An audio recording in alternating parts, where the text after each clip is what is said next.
Welcome to the Support Automation Show, a podcast by Capacity. Join us for conversations with leaders in customer or employee support who are using technology to answer questions, automate processes, and build innovative solutions to any business challenge. I'm your host, Justin Schmidt. Good morning, Chris. How are you doing? Good. How are you doing? I'm doing wonderful. Where's this podcast find you today? It finds me in a small little town on the central coast of California called Templeton. Templeton. I've never been to Templeton. Lived in Long Beach for a few years and San Francisco for a few years. So 4-ish total years in California, and I don't think I've ever heard of Templeton. We're close to like Paso Robles or San Luis Obispo. Ah, okay. Yep. I understand. And I can picture it now. Well, cool. So Chris joins us from American Pacific Mortgage, where he is the Director of Process and Analytics. Extensive experience managing people and processes, both offshore and onshore as an operations manager. And we're going to talk today about your journey and how American Pacific Mortgage, or APM, embraces support automation. Full disclosure that APM is a customer of Capacity, but as we've done a couple times on this show now, we're going to really focus on support automation, and in as much as Capacity is brought up in that conversation, we'll cover it. But this show is really for support leaders and how they can embrace automation in their organization. So very excited to talk about Chris with that today. So Chris, how did you get into process and analytics? What brought you to the position you're in now? I started working in support automation about 8 years ago when at APM, we were trying to find a better way to get information out to our employees. We were starting to spread out a little bit more across the country and trying to live in email. So we started doing some automation using SharePoint and its workflows and forms to try to do notifications, summaries, newsletters, and stuff like that to try and get that information out there. It's kind of very basic, but the workflows in SharePoint allowed us to take that and get that out there. Interesting. So you came to it through a information sharing perspective. Right. And really that is kind of our focus. And it still kind of remains that even with what we do today is as the company has continued to spread out. When I first started, we had most of our support staff or corporate staff just in Roseville in one building, and people could walk around and ask questions and kind of get their information the old-fashioned way, I like to say. We're now in the company's in 49 states. We have employees in all of those states. We have corporate employees in like 40 of them. So we lose that ability to just do that back and forth. So information is power, and it allows people to get their jobs done quickly and correctly. And without the ability to just turn and ask somebody, you have to find ways to get them that information in a way that is understandable, is accurate, and actionable. Yeah, it's interesting hearing that, because at employees in 49 states, APM has been distributed for a while now. So I would imagine that when the world was sort of forced into distributed workforce environment last spring, you guys operationally already had a lot of best practices, technology, et cetera, in place to lubricate that information sharing and leverage technology to get that done. Definitely. We definitely had an advantage over a lot of other companies and other industries because we were so distributed. Most of that was centered on our loan officers and originators in our branches, which were spread out across the different states. What this kind of changed was the corporate staff now was starting to spread out, and people started to move different places or even just at home.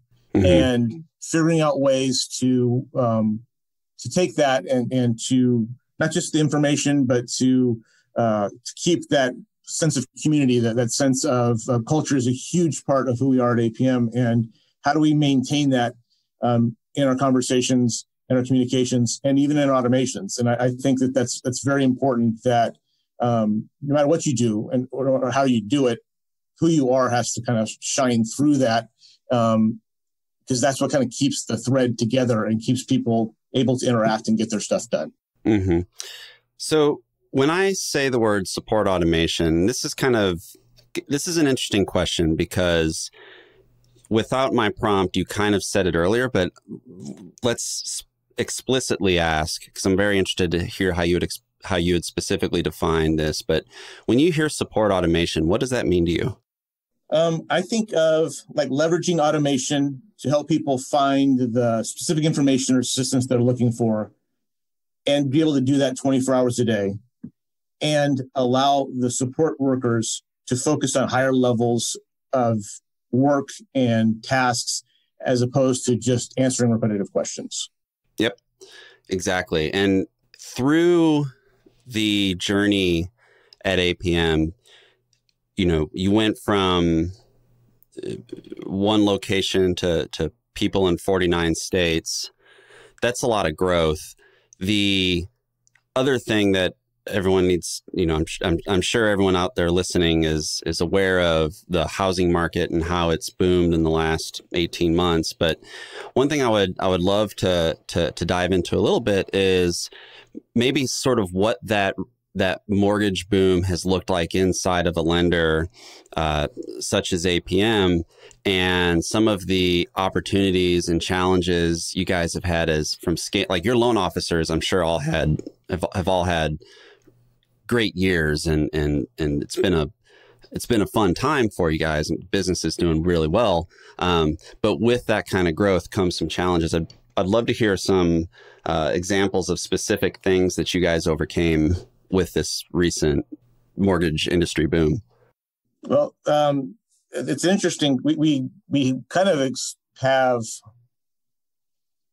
in terms of our growth, we had a lot of branches. We used to say we were big west of the Rockies, and over the last year or two, we've really expanded out, and that does present unique challenges in terms of time zone, in terms of just having people be able to answer questions at a time when people are working. So we now have branches in Hawaii and on the East Coast, and having a corporate structure where it's in a central location, it doesn't always work where we can have somebody all those hours working. And we do as best we can with the folks in our support desks, but having the ability to have automation be able to answer some of the questions that the folks in those areas, and honestly, even in the regular hours, we did a rollout, and we started looking at stuff, and the number of questions we were getting answered at 1 a.m., 2 a.m., when our loan officers were sitting down and had a moment and were trying to work through and trying to construct out loans, was really an eye-opener for us, because we had no way of knowing that before. And now all of a sudden we can see these, oh, wow, they're actually working all this time, and they had a question. We're able to answer that question, and they're able to continue working at that time frame, when there's really no way you could have 24-hour support to do that. So it really was kind of an eye-opener to see, okay, what do we need to do? What do we need to provide for them? And when do we need to provide it? So kind of, I guess, the way it kind of evolved is the philosophy is delivering them that information where they're at when they need it. And that really allows, automation really allows that to happen. Yeah, fascinating. Chris, when we first started talking about doing this interview, one of the topics you proposed was implementing support automation should be focused on the customer experience. For it truly to be considered a success, customers should want to use it, not have to use it.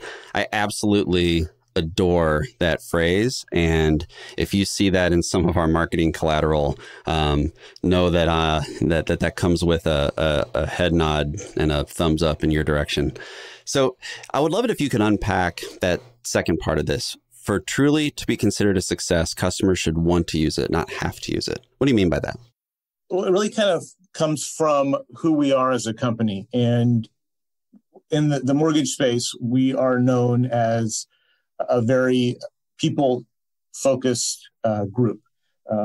experiences that matter is something that is something we espouse and as a major driver on everything we do. And if you look at what you want from an application or a tool, you want people to engage in it. And that's the only way you're going to get not just them to use it. And you can force people to use it and say, okay, this is the only way that you can get a ticket, or this is the only place you can get an answer. And they may use it and they may get something out of it, but they're never going to move that tool in a direction that will make it wildly successful, because you're never going to get feedback. You're never going to have people talking to other people and having them want to use it.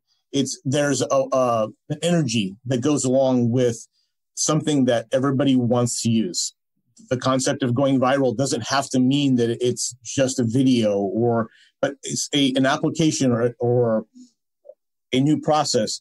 If done correctly and done in a way that people want to use it, has an energy of its own, and it will give you the ability to continue to improve it and continue to drive it, because people really want to use it. And if they don't, then you're going to get the minimal amount of engagement and the minimal amount of improvement. If they want to, you're going to have people being raving fans, which is a term we use a lot, of that, and they're going to really drive that to be better and eventually get more and more out of it. Mm-hmm. Yeah, it's inside of the answer you just gave there is something that comes up from time to time on this show, and that is when automation is brought into the sort of, I'm making air quotes for those of us not on video, knowledge work, white collar work, would be the sort of old fashioned way to say it. When automation is brought into knowledge work, there can be some trepidation on embracing that and accepting those tools and that technology into your work streams. So people could think, oh, the AI is going to take over my job. And one of the important things to remember is, and it's not just capacity as a vendor saying this is just also true. The best automation doesn't replace people. It augments the people you have and makes them better. And you touched on this earlier when you said agents get the time to focus on the most important things. But the other side of that is they have to be willing to embrace the technology. So to your point about customers should want to use it, not have to use it. That customer could be the person on your website looking to get information about when a branch is open or what interest rates are currently available or whatever it is. But that's also on the internal side as well. And when it all works, the harmony that's created by customers who aren't bothering agents with simple questions, with agents who aren't being bothered by simple questions, when those interactions do happen, it's a much deeper interaction. You get this customer advocacy and this brand, for lack of a better word, brand equity that you might not have otherwise gotten, because the customer feels like they have to call an agent just to get a simple question answered. And the agent might be, a little short on temper or whatever, because he or she has just answered the same question for the 150th time that day. So really interesting to hear how you guys have embraced that. Outside of support, do you take a similar approach to the other elements of the tech stack? I mean, I know just from my sort of outsider looking in with the mortgage business, there's a lot of the tools, technology, processes, et cetera, that are required to get a home loan are pretty extensive. I'm just curious if you, in the operational design at APM, if you've taken that approach with some of the other parts of the tech stack as well. Yes. So it's and that's a great point. I've long looked for and hoped for the kind of the concept of a single pane of glass, because there are a lot of tools, and there are a lot of tools for originating a loan. There's a lot of tools for marketing. There's a lot for tracking, for anything. And if you go online and type in mortgage tools or marketing tools, there are just hundreds of them. And they're great. And the technology has allowed so many amazing things to be done by an individual, but it also makes it hard to figure out okay, which one am I supposed to use here? Okay, am I supposed to be entering this here or entering that there? Or do I ask this person or that person for the help or the guidance for that part of it? And that causes a lot of angst. You end up calling multiple people or going to multiple places or updating multiple things. And our goal, and it's still aspirational as we work towards it, is to try to bring it to a single place where you just ask the question, and how it gets answered and routed and all of that is not something you really should care about. You're going to get the right answer from the system or the bot or a person, and you're going to be able to do that in a way that is just a single trusting place that you can go to, as opposed to you trying to figure out all of the rest of it. It's kind of become an industry with a hybrid focus on everything going on, and being able to do this has really become a huge part of the industry. Even Microsoft has released their Microsoft Viva, which is actually a customer experience platform, which allows you to use APIs and to bring all of the different information to different places into one spot. So you have to look one place, you can see updates from multiple applications, and you don't have to keep bouncing around. And they're not the only one, but it's just interesting that this kind of concept is becoming more and more important, honestly, because more tools are coming out.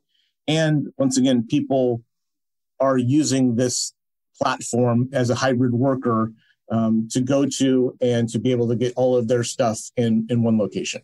Yes, it's especially important, too, in something like mortgage, where one of the most important things for a lender is to get that loan closed sort of as fast as humanly possible, which, given all the regulations and all the paperwork and everything that has to happen for a loan to get closed, it's a much more arduous journey for a mortgage lender to get a mortgage closed and sent off to servicing or whatever than it is for Best Buy to sell a television, right? Like it's a long, hairy process. So to be able to bring in that automation, even if you can make the whole experience from sort of lead to close 10% faster, that could give you a huge competitive advantage. And obviously it can free up your LOs and your desks and the other various people in the firm to then close more loans, right?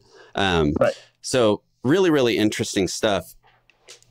When you think about your journey through implementing automation at APM, and if you could think back to when you first started that journey, knowing what you know now, what's one piece of advice you would give to yourself or to any other leader in a business who's getting started on their automation journey?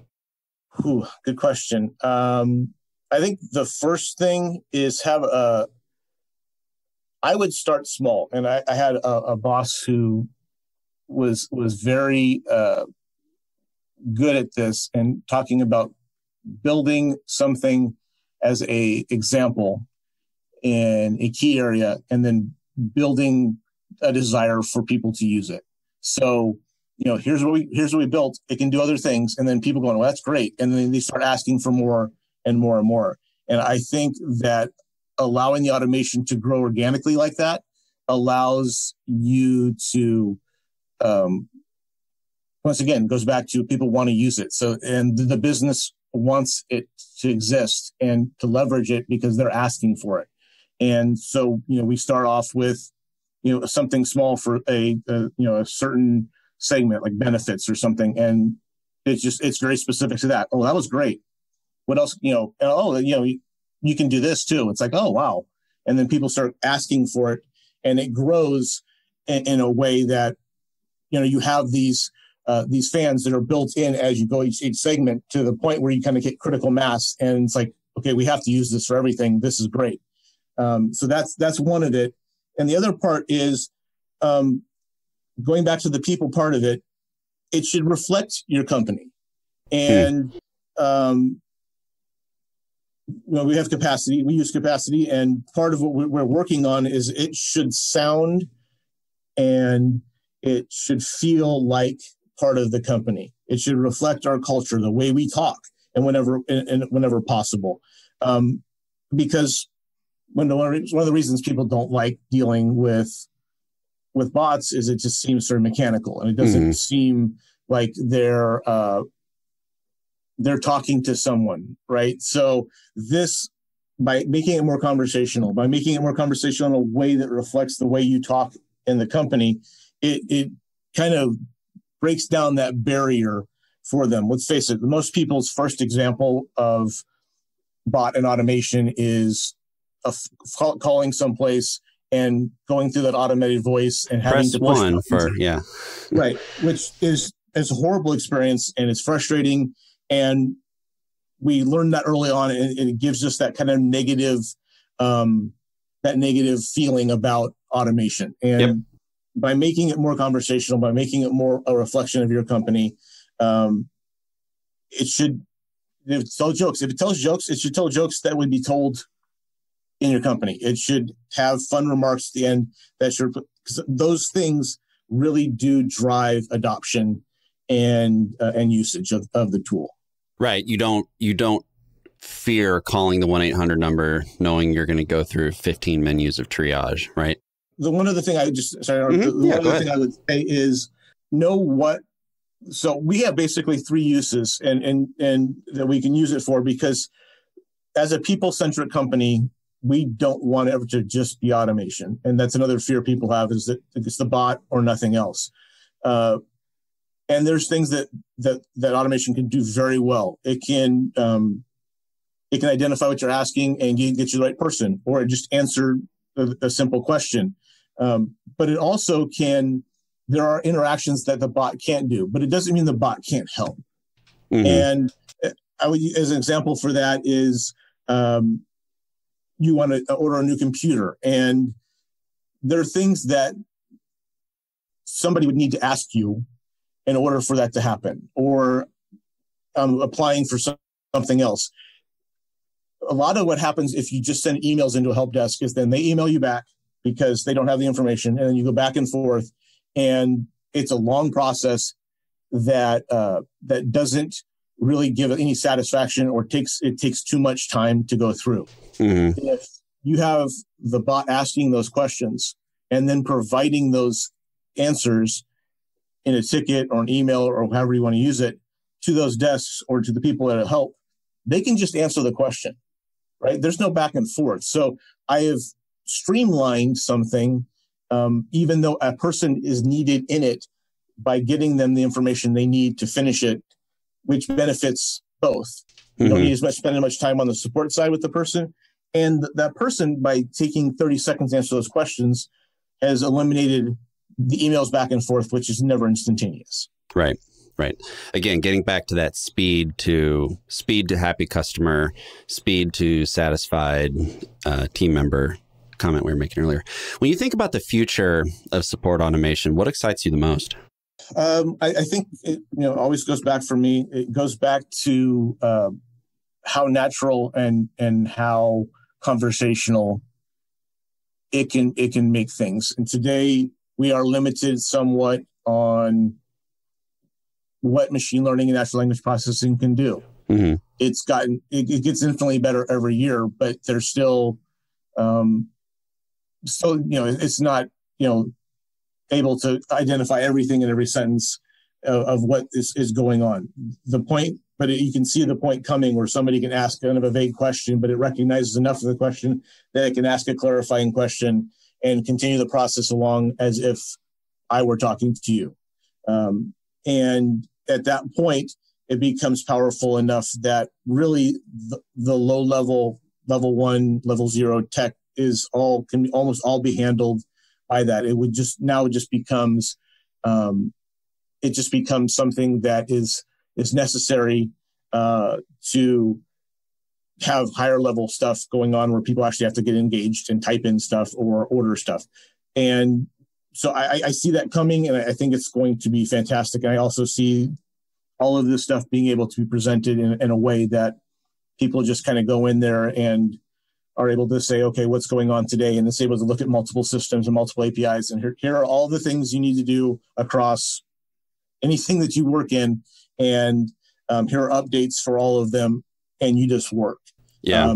As opposed to, okay, now I got to go to Outlook, and now I've got to go to our LS, and now I've got to go over here to my CRM. Yep. It all just interacts together, and the automation and the APIs are able to pull all that stuff together and work it back and forth. Eventually, we're going to do our work the same way Tony Stark did with Jarvis when he's in his Iron Man suit, and Jarvis could just sort of take care of everything, and he could focus on saving the world. So this has been a great conversation. I think there's some really good takeaways for people. Chief among them for me is to implement automation in such a way that the experience is delightful enough that your customers are going to want to use it and your team members are going to want to use it. And when you do that, you drive that adoption, you drive that usage, you start uncovering pretty good and meaningful business optimizations, such as seeing LOs cranking through things after hours, and specifically the types of questions that they would, normally have to wait till the next business day to answer. And in a time of, sort of once every now and then growth and opportunity, like what we've seen in housing the past 18 months, that's extremely valuable. So I would love it if we could end with a quick fire round here. And let's start with, what is the book that you most often recommend to people? It's a More Beautiful Question. It's actually the full title. So, A More Beautiful Question, The Power of Inquiry to Spark Breakthrough Ideas. And it's a fascinating book. I'm very much, an innovative person. And the concept of it is we stop asking questions because it's kind of forced out of us as kids. The teacher starts getting irritated if you keep raising your hand too much and asking questions. And you certainly learn at some point it's better off just to stop asking questions. And the problem with that is if you don't ask questions, you can't really innovate or move forward. And the other part that it really kind of talks about is people put, when they're asking questions, they put their own blocks in there. So it would say, we can do this, but... And then they stop thinking about the rest of their answer because, well, we don't have the money for that, or we don't have the time to do that. And the problem is when you put those blocks in place, there's an idea along that path somewhere that you don't get to, that you would have if you just kept asking. You may not be able to do 10 of them, but the 11th is a great idea that you were able to get to because you kind of suspended belief long enough that everything's possible. Oh, we can do that. Well, that's awesome. And that's something that I find in process improvement and innovative work, people kind of do that. It's just kind of a natural way we operate is, well, I know that's not going to work, so I'm going to stop thinking along those lines. Yeah, that's really fascinating. I'm going to have to add that to my Goodreads list. The focus of what we're doing here on this show and capacity in general, and just for me as a knowledge worker in the year 2021, is really trying to be more productive, trying to be more sacred with the time I have and being more effective with that time. So one of the things that we do here every year is we have this big productivity hacks blog post / webinar that I do. And one of my sources for finding new hacks is to ask the guests on this show. So what's the best productivity hack or tip or trick, however you want to describe it, that you've ever used? Essentially, I hack my schedule whenever possible. So, especially as we spread out and kind of move out, we lose our time, and people just want to schedule meetings to talk and to interact. And so I go proactively before each week and block out segments of my calendar to make sure I have time to get stuff done. Because we've all ended up in a situation where you've worked 8 hours, you worked 9 hours, you've been on meetings for 8 of those hours. It's like I actually didn't move anything forward on my list because I've been in meetings all day. So that's part of it. And then the other thing you find out is people that were scheduling meetings, if you block out your time and they realize they don't have that, they send that email that could have been an email all along, but they just wanted to schedule a meeting. So there's kind of this impact on it, because you get meetings, instead of them being scheduled out farther along, you just kind of eliminate them. And the other one in terms of blocking out is if I'm leading a meeting or driving it or giving a presentation, I block out the 15 minutes before that. So I have time to make sure I've got everything lined up and everything in place, as opposed to just trying to jump from one meeting to something I'm leading, because it just never goes well. Then you end up wasting everybody's time at the beginning of that because you're trying to get everything organized. So I've implemented that. Actually, I have a thing in Outlook where you can set that up, where it's just before every meeting, it puts 10 minutes, 15 minutes. Yep, that's great stuff. Good reminder, too, that Outlook or Gmail or whether you're a Microsoft company or a Google company, both those suites have a lot of those types of features buried in the settings of the calendar functions. And I highly recommend everybody open up the deepest menus of the settings of those apps, because you're going to find some really great stuff. If you could recommend one website, blog, Slack community, LinkedIn group, Discord room, subreddit, pick your community platform of choice. But if you could recommend one community to support leaders, what would it be? Actually, not really at this point. We really had one specific place. I'm kind of all over the place. You actually use YouTube videos as well, where I follow certain people on YouTube. But listening to the podcast, Jeff was on there and had the Gain, Grow, Retain, which I actually joined up. That's great. It's really good. I've been using that kind of extensively the last week or so, just reading through and looking at stuff. Yeah, that conversation with Jeff was really powerful. He's a good dude, and Gain, Grow, Retain is one of the leaders in the space. Support Driven is another good one that comes up from time to time. So finally, to close us out, if you could take one person in the world of support or operations out for coffee or a cocktail, depending on the time of day and the vibe, who would it be? Well, I can't technically take him out because he's unfortunately passed, but it would be Steve Jobs. And I say that for a couple of reasons. First, I believe the approach to support starts at the top. So having the person who founded the company, the CEO, how they look at it is an interesting view of why the support exists inside the company. Obviously, the people underneath have impact, but I've always believed that the leader sets the tone for how things are done. The other part is Apple is very customer focused in their design. And that's something else that I'm very big on, where everything that they build is along those lines. If you pick up an iPhone, you don't have to need instructions for how to use it for the most part. It's right. Set up where you can just use it, which is awesome. And then actually the biggest reason is his story, where he founded Apple and they were successful, and he actually got fired from his own company because of who he was in a lot of ways. And he actually learned from that. And when he came back, he was a different leader and a different manager and looked at service and support a different way. And I always find it fascinating that people that are able to not just keep failing but are actually able to learn from their mistakes and their failures and then implement and make changes and be successful. That's a really good point that oftentimes it's easy to lose sight of, and that is how much influence the top-down culture setting from people like the CEO matters. And most successful businesses understand the value of the customer, but there are certain ones that really obsess over it. Amazon's another example that I think we should all just sort of remember. So that's a good one. I haven't heard any of the big luminaries yet on this show, so it was fun for me to hear one of those, Pantheon, Mount Rushmore type business leaders being mentioned. Thank you, Chris, so much for your time. This was a great conversation. If people want to connect with you or American Pacific Mortgage further, where did you recommend they go? To find me, I'm on LinkedIn, Christopher Rotz.